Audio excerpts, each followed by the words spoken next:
Mohanavani Telugu podcast ఉంటున్న శ్రోతలందరికీ హృదయపూర్వక ధన్యవాదాలు. అంతరార్థం, ఈ షార్ట్ వీడియోలో అంతరార్థం అంటే ఏంటో మనం తెలుసుకుందాం. జంతువులు మానవుల యొక్క జీవితాన్ని ఎంతగానో ప్రభావితం చేస్తాయి. కోతి నుండి పుట్టాడు మానవుడు, మానవుడు తెలివైన 2 కాళ్ళ జంతువు అని శాస్త్రవేత్తలు చెప్పగా మనం తెలుసుకున్నాం.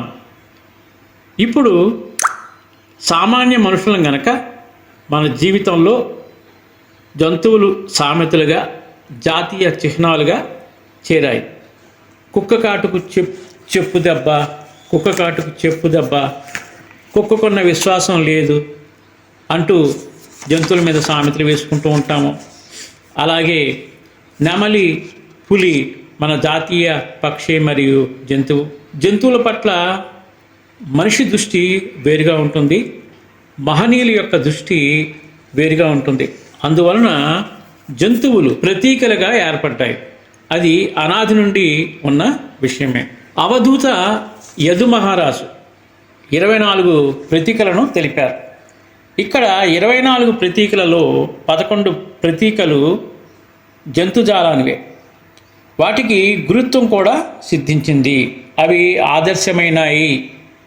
ఆ 11 ప్రతీకలు: 1 పిచ్చుకలు, 2 అజగరం అంటే కొండల చిలువ, 3 మినుగురుగు, 4 తేనెటీగ, 5 ఏనుగు, 6 లేడి, 7 చేప, 8 పక్షి, 9 సర్పము, 10 సాలీడు మరియు 11 కీటకం.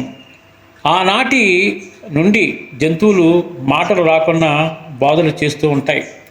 అంటే ఏంటంటే జంతువుల నుండి కూడా మనం చాలా నేర్చుకుంటున్నాము. జంతువులను చూసి ఎంతో విషయం నేర్చుకోవచ్చని కూడా మనకు తెలుస్తోంది.